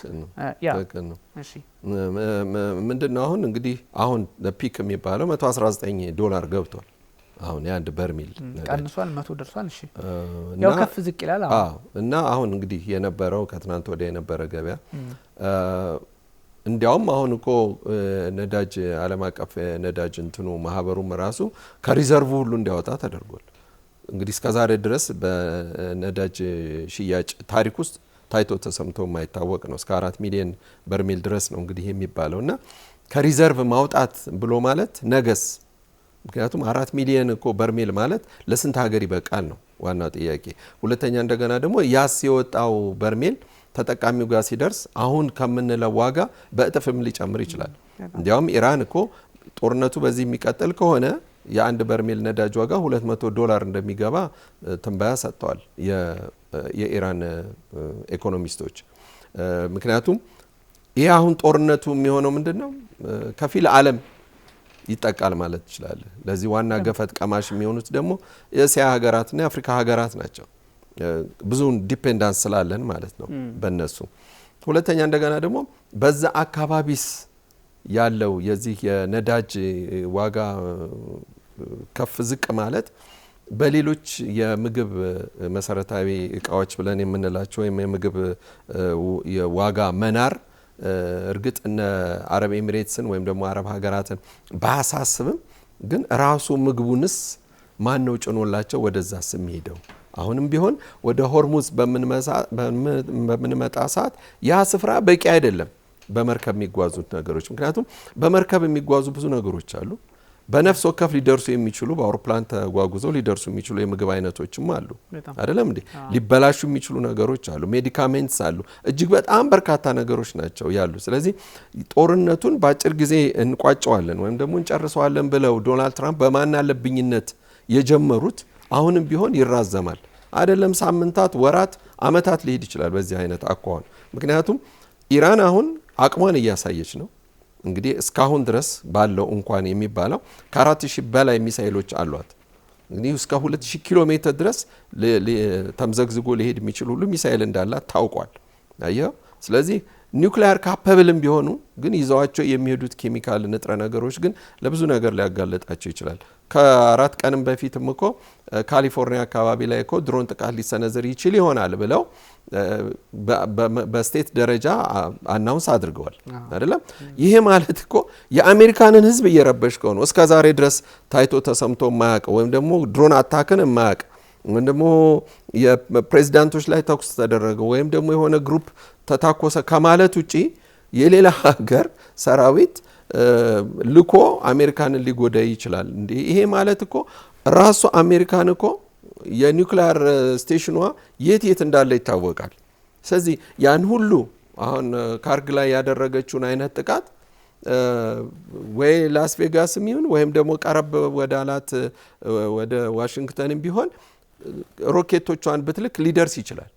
ይሄ ቀላል የሚባል አይደለም እና አሁንም የሚጎዳው ወይም ደግሞ በራሱ በትራምፕ ላይ ጥያቄ ሊነሳበት ይችላል። የኢምፒችመንት ጉዳይ ሊኖር ይችላል። ግን የሆነ የመለሳለስ ነገር አለ እና የኤፕሽቴይንም ፋይልም እኮ ከዚህ ጋር ተያይዞ የመጣው እንተናን በመቃወምም ጭምር ነው አይደለም እንዴ? ትራምፕንም ለማጥቃትም ተብሎ ነበር የነበረው። ግን እሳቸው ቀድሞ ያጠፉትም ፋይሎች ስለነበሩ ብዙም ነገሩ ጎልቶ አልወጣም፣ ሰውየው ቀድሞ የተዘጋጁበት ስለሆነ። ግን አሁንም ቢሆን በኢራን ላይ የተነሳው ጦርነት ራሳቸው ካላቀዘቀዙት በቀር ሊቆም የሚችል አይደለም። ስለዚህ ህዝቡ ተጎድቷል ወይም ደግሞ የራሳቸውን አንድ የፖለቲካ ስያሜ ሰጥተው ነው። ምክንያቱም ሊቆም የሚችለው እስራኤልም ለሀገሬ የወደፊት መጻኢ ዕድል ወይም ደግሞ ዋስትና ለህዝቤ ሊሆን ይችላል ብላ ነው ጦርነቱን የጀመረችው። ኢራንም ደግሞ የሀገሬን ህልውና የማስጠብቅበት፣ ሉዓላዊነቴን የማስጠብቅበት፣ ህዝቤን የማስጠብቅበት ነው ብላ የያዘችው ይህ ጦርነት በአጭር ጊዜ የሚባል ነገር እዚህ ጋር ሊኖር አይችልም። ምክንያቱም ካፓሲቲዋን አቅሟን አሳይታለች ኢራን። የኢራን ኤግዚስተንሻል የሆኑ ትሬቶች አሉባት። እንደሚታወቀው ትሬት የሚባለው ነገር ስጋት አለባት። የሆነ ያለውም ያናው እስከ መቼ ይቀጥላል፣ በምን አቅም በምን ሁኔታ ሁሉም በዚህ ልክ በዚህ የፖቴንሻላቸው ይቀጥላሉ የሚለው ቀናት እንደው ሳምንታት ምናምን ሊወስድ ይችላል። ለምሳሌ የእስራኤል በዚህ በየቀኑ ዌቭ ኦፍ የአየር ኃይል ተጠቅሞ ጥቃት መሰንዘር እስከ መቼ ይቀጥላል? እዛ ሊባኖስ ላይ በዛ ልክ ጥቃት እየሰነዘረች ትቀጥላለች ወይ? እነ ሄዝቦላ ዝም ይላሉ? ሄዝቦላ እና ኢራን ባይዘይ ለመጀመሪያ ጊዜ በተቀናጀ አስበው እነሱም ሁለቱም ይሄ በጣም እንትን በትብብር መልክ ጥቃት መሰንዘር ጀምረዋል። ስለዚህ ለመጀመሪያ ጊዜ ነው። ብዙ ጊዜ በፕሮክሲ ነበር የምናውቃቸውና ይሄኛው እስከ መቼ ይቀጥላል የእስራኤልስ አቅም የሚለውም ጥያቄ ውስጥ ይገባል። ፕሬዚዳንት ዶናልድ ትራምፕ በየቀኑ እስከ 1 ቢሊዮን የአሜሪካ ዶላር እያወጡ ይቀጥላሉ ወይ? ኮንግረሱ ዝም ይላችኋል? እሱም የምናየው ይሆናል። የ2 ወር ነው እንግዲህ ፕሬዚደንሻል ስልጣን ያላቸው በአንዳንድ ሁኔታዎች ላይ ያ ማለት ወደ ኮንግረሱ ይመለስና አንዳንድ ችግሮች ይሄ ስለሆነ ጦርነቱን አንፈልገውም የሚል ሊበዛ ይችላል። እሱ ስላለ ከባድ ነው። ሲቀጥል ደግሞ አንዳንድ ሁኔታዎችን በተለያየ መንገድ ስታያቸው የኢራንስ እስከ መቼ እነዚህ ነው ሚሳኤሎች ከ4000 በላይ የሚሆኑ ከ3500 የሚሆኑ እነሱን እስከ መቼ ተኩሳ ትጨርሳለች ወይም ደግሞ የሚለውም እሱም ታሳቢ መሆን አለበትና ጦርነቱ በሁሉም አጋጣሚዎች አንደኛው ኃይል በተወሰነ መጠን የመለሳለስ ነገር አሜሪካ ፖለቲካሊ ግፊቱ ስላለ ቶሎ መፍትሄ ሊመጣው ይችላል ተብሎ ይታሰባል። ፕሬዚዳንት ዶናልድ ትራምፕ የማያሸንፉባቸው በርካታ ምክንያቶች አሉ። ይህን ጦርነት የኢኮኖሚ ብቻ ሌላ አይነት ታሪክ ነው። እዛ ኮንግረስ ውስጥ ያሉትን መከፋፈሎች እሱ እንዳለ ሆኖ ነው ትንሽ በጣም በቃ የፖለቲካ ነገር የሚያስብልህ የሳንክሽን ጉዳዮች በሩሲያ ላይ የተጣሉ የነዳጅ ማዕቀቦች መነሳት በጣም ቅጥ ያጣ ፖለቲካ ነው። አንደኛ የምዕራቡ ዓለም በተለይም ደግሞ የነ ባይደን አስተዳደር ሩሲያን ጫና ውስጥ ለማስገባት ሲጠቀሙበት የነበረው የማዕቀብ ነበረ። በዚህ ልክ ማዕቀብ የተጣለበት ነበረ እንደምታስታውሰው። ከዛ አሁን ደግሞ በዚህ ጦርነት ምክንያት ሚድልስት ላይ ያለው የነዳጅ ገበያ ሲታወክባቸው የዓለም ገበያ መረጋጋት አለበት። የዓለም አይደለም ኦፍኮርስ የዓለም ነው እሺ ብለን እንውሰደው፣ ግን የራሳቸው የአውሮፓና የና አሜሪካኖች እንዲረጋጋ ከመፈለግም ይመስላል እንዲነሳላት በተወሰነ ጊዜ ቴምፖራሪ ላይ አድርገዋል። እዚህ ላይ ሆነው የምዕራቡ ዓለም ፖለቲከኞች በተለይም አውሮፓውያን ለምን ይነሳል የሚሉ መነጫነጭ እነሱ they don't care about የዓለም ሕዝብ ያስብልሃል። የምር ነው ለመሰለ ነዳጅ በፈለገው አይነት ይወደድ፣ እኛ በምንም መንገድ ኢኮኖሚያችን እንደጉማለን፣ ሕዝባችን እንትንላለን። ግን የሩሲያ ጠላት ናት። ጠላት ስለሆነች ጠላት ነው፣ በምንም መንገድ ሊነሳ አይችልም የሚል ነገር ነው ያለውና ለእነ ሩሲያ በዚህ መንገድ እንግዲህ እንደ አድቫንቴጅ አግኝተዋል። በዛ በሌላ በኩል ደግሞ አጋራቸው ኢራን መመታቷ ለነ ፑቲን ቅጥ ያጣ ሀዘንም ነው የሚሆንባቸው። መመታቷ አንደኛ ፕሮቴክት ማድረግ አለመቻላቸው፣ አብረው የተሰልፈው አጋርነን ብለው እንትን አለማለታቸው እንትን የሚል ነገር አለ። ፕላስ ደግሞ ዓለም ላይ እንግዲህ ኢራን የምታምናቸው ኃይላት ከሀያላኖቹ ውስጥ እነሱ ናቸው፣ ቻይናና ሩሲያ ናቸውና በሱ የተወሰነ እንትን ሊገባቸው ይችላል። ከዛ ውጭ ደግሞ ማዕቀብ ተነስቶ ኢኮኖሚያቸውን መደጎማቸውም ደሴም ታይም እንደ መልካም ይቆጠራል። ግን ደግሞ እነሱ በሚጠቀሙበት የነዳጅ ኢኮኖሚያቸውን ደሴም ታይም ደግሞ በብላክ ፍሊትም ይሁን በዚህ በጥቁር የባህር ላይ እንቅስቃሴዎች ምናምን በምንም መንገድ ይሁን ደግሞ በተመሳይ ራሽያ የምታገኘውን የኢኮኖሚ ጥቅም ከነዳጇ ወደዚህኛውም ደግሞ ፍሎ የምታደርግበት ወይም ፈሰስ የምታደርግበት ነገር ሊኖር ይችላልና እንደዚህ ነው እንግዲህ ቁልፍልፍ ብሏል ፖለቲካው። አሁን ምንድነው ጦርነቱ ተጀመረ። እስራኤል ጥሩ እየተዋጋች ነው። አሜሪካን ጥሩ እየተዋጋች ነው። አሜሪካን የምትከላከልላቸው ሀገራት አሉ። እነዛ ሀገራት ተጠቅተዋል። ስለዚህ ጦርነቱን የጀመሩት አሜሪካና እስራኤል ናቸው። በከፊል ግን አሜሪካ እንደተሸነፈች ነው የሚያሳየው። ምክንያቱም አሜሪካን ጠብቃቸዋለሁ የምትላቸው ሀገራት ተደፍረዋል። ዜጎቻቸው ኢኮኖሚያቸው ወድሞባቸዋል። ስለዚህ እዚህ ጋር የምታየው የአሜሪካንን መሸነፍ ነው አንድ። ሁለተኛ እንደገና ደግሞ አሁን ፖለቲካቸውም ራሱንም ስታይ አንዳንዴ ይጠራጠራለሁ። ዊትኮፍ አለ፣ ኩሽነር አለ፣ ዘመድ ነው፣ የልጃቸው ባል ነው፣ ያኛው ጓደኛቸው ነው፣ ያም ቢዝነስማን ነው፣ ያም ቢዝነስማን ነው። የሚሄዱት እነዚህ ናቸው። ኮንግረሱ አለ፣ ሴኔቱ አለ። ከዛ አካባቢ ምንም አይነት ቃል ሲወጣ አንሰማም። ምን እያረጓቸው ቆመው እያዩዋቸው ነው እያልኩ የለው እና ወይስ አሜሪካ በእነዚህ በሶስት ሰዎች ብቻ ነው የምትመራው እስከ ማለት ደረጃ ደርሻለሁ። ይሄ ፖለቲካቸው ይሄ ከሆነ ምክንያቱም ለሩሲያ ነዳጇን እንድትፈቅድ ነዳጇን እንድትሸጥ መፍቀድ ማለት ይሄ የነሱን የፖለቲካ ሽንፈት ያሳያል። ምንም እንኳ ሩሲያ ተጠቃሚም ብትሆን እርግጥ ሩሲያ በጣም ብዙ ተጠቃሚ ልትሆን አትችልም። ምክንያቱም አንድን ነዳጅ ሸጥከው ማለት ከ3 ሳምንትና ከ4 ሳምንት በኋላ ሊደርስ የሚችል ስለሆነ ማለት ነው።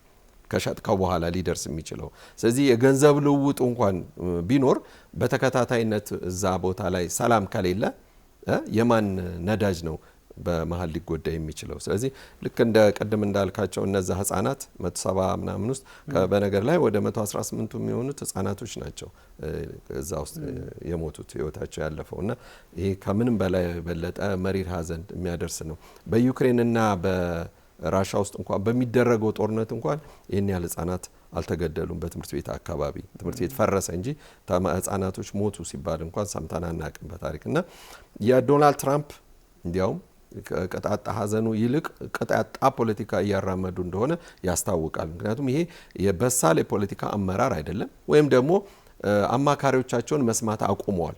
ምክንያቱም ይሄ ተራ አካሄድ ተራ አስተሳሰብ እንደሆነ በግልጽ እያየን ነው እና እነዚህን ነገሮች አሁን ዛሬ ኢራን ሆነ እንጂ ነገ ተረኛው ሀገር ማን ልትሆን ትችላለች ብለን መጠበቅ ይገባናል እና ይሄ ምን ጊዜም ኩባ እያሉ ነው። ኩባን እንኳን እንዲህ በቀላሉ የሚናኩም አይመስሉም። ሌላ ሲናሪዮ ነው። ወደፊት በደንብ እናየዋለን። ሁለተኛ እንደገና ደግሞ ኩባን ደግሞ ሙሉ ለሙሉ እንደ ሂሮሺማና ናጋሳኪ ልታጠፋ ትችላለች። በጣም ኢምንት የሆነች ሀገር ናት።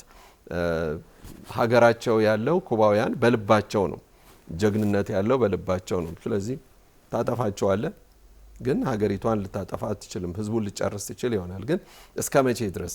እንደዛ ነው የሚመስለኝ። ምክንያቱም በፊት አስታውስ እንደሆን 99 ላይ 2002 ላይ መሰለኝ 2002 ወይም 2001 ይቅርታ ቭላዲሚር ፑቲን ንግግር ያደርጋሉ። የሚኒክ ላይ ሁልጊዜም የሴኩሪቲ ስብሰባዎች አሉ አይደለም? የዓለም 2007 መሰለኝ እንደዛ 2007 ያኔ ጠቅላይ ሚኒስትር ነበሩ።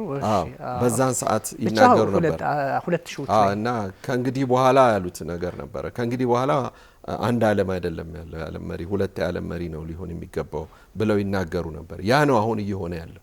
ምክንያቱም ቀደም ባሉት ከነሱ ጋር የነበሩት ወይም ደግሞ ከሳቸው በፊትም አመራር የነበሩት እነ ፕሪማኮቭም ቢሆን ጠንቅቀው አሁን ፕሪማኮቭ ማለት የነ ያሲር አራፋት የቅርብ ወዳጅ የነበሩ ሰው ናቸው። ጋዜጠኛ ሆነው በሚሰሩ ሰዓት ጭምር ማለት ነው።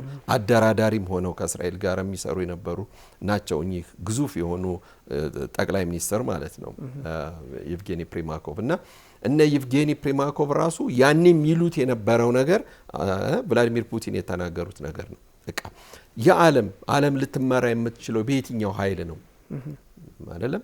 ስለዚህ ይሄ በክፋትና በደግነት መካከል ሳይሆን በቃ ይሄ የህዝብን አኗኗር መለወጥ ወይም ማጥፋት፣ ስልጣኔን ማጥፋት፣ ዓለምን ማውደም የብቸኝነት የኔ ብቻ ብለህ ነው ሌላ ደሴት ብቻ አይነት ሀገር አድርገው መኖር የሚፈልጉት የሚመስለኝና በአንዳንድ ጉዳዮች እንግዲህ የአሜሪካ የራሷን በዓለም ላይ ያላትን የበላይነት ፓወርፉል የሆነ አቅሟን ልታስቀጥል ከምትፈልግባቸው አገራትና ጉዳዮች መካከል ስጋት ያለቻቸውን ማጥራት ነው የሚል አይነት አረዳድ ነበረ ያለው። ግን እያጠራች ነው ወይ የሚለው አስቸጋሪ ነው። ቬንዙዌላ ላይ በተወሰነ መጠን መሪውን ስለቀየሩ አዲስ አይነት የፖለቲካ ኤንጌጅመንት ተፈጥሯል። ነዳጁን መቆጣጠር ጀምረዋል። እዛ ላይ ተሳክቶላታል ልንል እንችላለን። ግን ስቲል ብዙ ቀሪ የቤት ስራዎች አሉ። ዞሮ ዞሮ ግን የሚፈልጉት ነዳጁን ነበረ። የእሱን ፖለቲካ ዘረፉት፣ ነዳጁን ወሰዱት። ለህዝቡ ምን ያደረጉለት ነው? ህዝቡ እኮ ነገም ይነሳል እኮ። ህዝቡማ ሁሌ እንደሚባለው ነው። ህዝቡማ ቢካዝ በማድሮ ዘመንም የነበረው ፖለቲካ የምታውቀው ነው። በነዳጁ ተጠቃሚ እንዳልነበር ይታወቃል። ጭራሽ አሁን ደግሞ ሌላ አይነት ነገር ነው።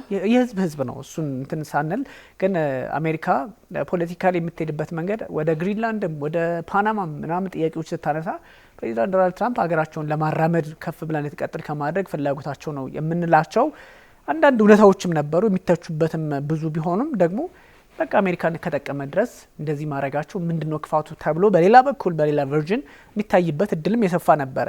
ግን አሁን አንዳንድ ነገሮች ላይ የሚያደርሷቸው በተለይ ኢራን ላይ የተፈጸመው ጥቃት በዛ ልክ የአሜሪካን እንደው የፖለቲካል ጌን ለማሳካት ብቻ ነው ወይ ድራግ የተደረጉበት መንገድስ በነኔታኒው ምንድነው የሚለው ብዙ ትንታኔዎችን የሚያሰራ ነው። ሁሉም ሰው የሚረዳው ነው። ግን በዋናነት አንዳንድ አካሄዶች አሁን ፕሬዚዳንት ዶናልድ ትራምፕ ድሮም ሲባል ነበረ ኢራን እንደ ቬንዙዌላ የሚል ሀሳብ ነበር።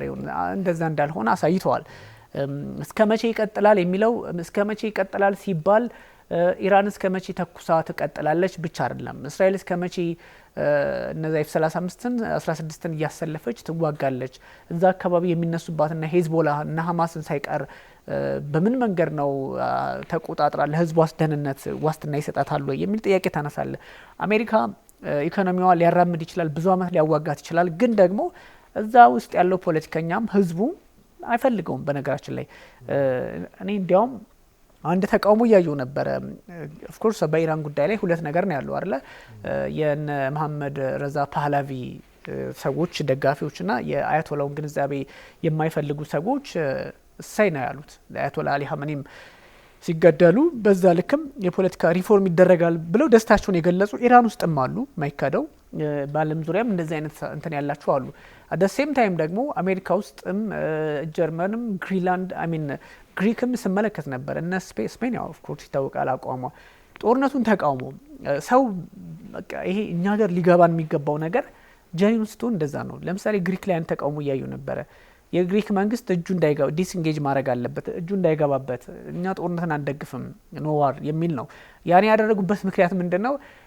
ኢራን ስለተመታች አይደለም፣ አት ዘ ሴም ታይም ኢራን ለእስራኤል ላይ ብትተኩስ እስራኤል ቀድማ ጉዳት ብታደርስባት ወይም ደግሞ እንደዚህ አይነት የጅምላ ጥቃት እስራኤል ላይ ቢደርስ የሚቃወም ህዝብ ነው። ስለዚህ ኢራን በዚህ ልክ አግባብ ያልሆነ መንገድ ጥቃት እየደረሰባት ስለሆነ ተብሎ ለተቃውሞ ተነስተዋል። ሐሙስ ላይ ነበረ ከባድ ተቃውሞ አስነስተዋል ህዝቡ ማለት ነው። አቴንስ ላይ መሀል አቴንስ ላይ ስንመለከት ነበረ። ያ ማለት እስራኤልና አሜሪካ ኢራንን ደበደቧት የሚለው ብቻ አይደለም። አት ዘ ሴም ታይም ኢራን ከሆነ ኃይል ጋር ሆና እስራኤልን ብትመታ የሚቃወም ህዝብ ነው። እዚህ ላይ ስትደርስ በእርግጥ ብዙ ነገር ሲሟላል ጤነኛ ስትሆን እንደዛ ታስባለ። ኢራንም ስትመታ ይደብርሃል። ቢካዝ ሰው ነሃ ሰው የሚባለው ደረጃ ታሟላለ። እስራኤልም ስትመታ እንደዛ አይነት ነገር ነው አሁን አውሮፓ ላይ ህዝቡ ላይ እያዩ ያለውት። ስለዚህ ህዝቡ ላይ እንደዚህ አይነት ነገር ካለ ያለ መቀጠል ፐብሊክ እንትን ድጋፍ ከሌለ እኮ ብዙ ጊዜ ምርጫ የሚባል ነገር ገግሞ ይመጣባል። ቀልድ አይደለም። ቢያንስ የ2028ን ትተው አሁን ይሄኛው የሚተርም አለ አይደለ? በጣም ፖለቲካውን የሚቀይር የኮንግረሱን መቀመጫ ምናምን ሊቀያየር የሚችል እሱን ማጣት አይችሉም ፕሬዚዳንት ዶናልድ ትራምፕ። እሱን ካጡ ምንድነው የሚሆኑት? ኢምፒችመንት እሷን ኢቭን እንትን ላለማለት የሚተርሟን ላለማጣት ጦርነቱን ህዝቡ አይመርጠኝም ብሎ ስለሚሰጉ በዛ ልክ እንትን ሊሉ ይችላል። ምክንያቱም ሰው የሆነ ሰው ጦርነትን መቃወም ስላለበት እና እኛ ሀገር ላይ እንዳለው አይደለም እኛ ሀገር ላይ እና ብዙ ክሪቲካል ነገሮች አሉ። ባይዞ አሌክስ እንደ ህዝብ መማር ያለብን እንደ ሚዲያም ብዙ መወሰድ ያለበት። ሚዲያው እንኳን ሞር ሪስፖንሲብል ለመሆን ይሞክራል ያለውን ነገር እንደኛ ደግሞ ያለውን ነገር የሚናገር ፈለገውን ሀሳብ የሚያጋራበትም ሰው መጥቶ ፈለገውን የሚያጋራበትም ቢሆን ግን ደግሞ አለ ኤሌመንት ያለው ነገር ያስፈልጋል። ጀስት አሁን ሁሉም በስልኩ እንደዚህ ስለሆነ ለአንድ ወገን መደገፍ ምንድነው አሩን ነው። በጣም ብዙ ግራ የሚያጋቡ ነገሮች ስላሉ ነውና አሌክስ ለነዚህ ነገሮች መፍትሄ የሚሆነው ህዝቡን የማይወደውን ነገር አለማድረግ ነው። ስለዚህ ፕሬዚዳንት ዶናልድ ትራምፕ ጦርነትን የማይወድ ህዝብ ስላላቸው በዛ ልክ ወይም ደግሞ ዓለም ላይ እንደዛ አይነት እንቅስቃሴዎች ስላሉ ጦርነቱን ሊተውት ይችላሉ። በዛ ላይ ደግሞ ሚሊተሪም እስከ መቼ ይቀጥላሉ የሚለውም መነጋገሪያ ሆኗልና ምናልባት አዲስ የዓለም ስርዓትን ያመጣ ይሆን ወይ? ብዙ ጊዜ እኛ እዚህ ትኩረት ላይ አድርገን ስለምንሰራ አዲስ የዓለም ስርዓትን ያመጣ ይሆን ወይ? ኦፍ ኮርስ ኢራን በዚህ አቅሟ ወይም ደግሞ ከዚህ በኋላ የኢራን ሉዓላዊነት ተከብሮ ከቀጠለላት የሬጂም ቼንጅ የሚለው ነገር ሳይሳካ ከቀጠለች የዓለም ፖለቲካ ስርዓት በኢራን ይመራል ማለት ባይሆንም ግን አገራት አሜሪካ ይችነሽ እንደሚል አዲስ አይነት መንፈስ ያመጣሉ።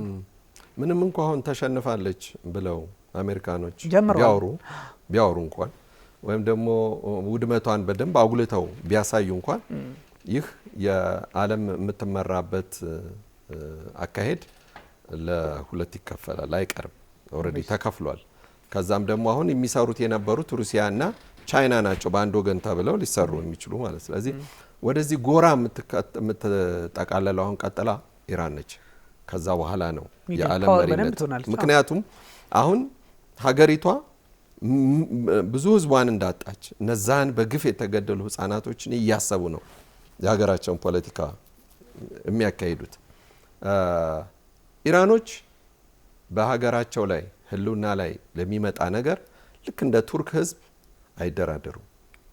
በጣም ጠንካራ ህዝብ እንደሆነ ይታወቃል። አሜሪካን ብዙ ዲያስፖራ የላትም። በነገር ላይ ኢራን ብዙ ዲያስፖራ የላትም። ሀገራቸው ውስጥ ሆነው ነው የሚቃወሙት። ሀገራቸውን ነው ለማልማት የሚፈልጉት። ሀገሪቷ የራሷን እኮ ኢንጂን የሰራች ሀገር ነች። ትንሽ ሀገርማ አይደለችም ኢራን። ጥንታዊ ስልጣኔ ብቻ ሳይሆን ግን በራሳቸው በሙስና በምናም በተተበተበ ምዕራባውያንም ባደረጉት ተጽዕኖ ምናምን በዚህ ደረጃ ላይ ብሏል ሊሆን ይችላል እንጂ እንደነ ቻይና ወይም ህንድ የደረሱበት ደረጃ መድረስ አያቀታትም። በገንዘብ ደረጃ ግን ይህን ሁሉ ማዕቀብ ችላ ነው በዚህ ደረጃ ያለችው። ስለዚህ ህዝቡም እኮ የሚፈልገው ሞደርናይዝ እንሁን፣ ከእንደዚህ አይነት እንትን ውስጥ የምንወጣበትን ነገር በጋራ እንወስድ፣ እናንተ ብቻ ስልጣኑን ይዛችኋት ነው የእኛም ድምፅ ይሰማ ከሚል አንጻር ነው ይህንን እንቅስቃሴ እያደረጉ ያሉት እንጂ እዛ አሜሪካን ሀገር ሲያጨበጭቡ ሲያመሰግኑኝ ታዩ የሚባለው ሎቢ የተደረጉ ከሌሎች ምናምን ሀገራትም ልብስ ቀይረው ምናምን የተደረጉ ሰዎች ሰላማዊ ሰልፍ እንዳደረጉ ኦልሬዲ ይታወቃል። ስለዚህ የሉዓላዊነቷ የማንነቷን አለማስደፈሯ ብቻዋን ሁለተኛው ኃይል ነው ብለን ቻይናና ራሻ በተሰለፉበት ጎራ እንደምትገባ ይታወቃል።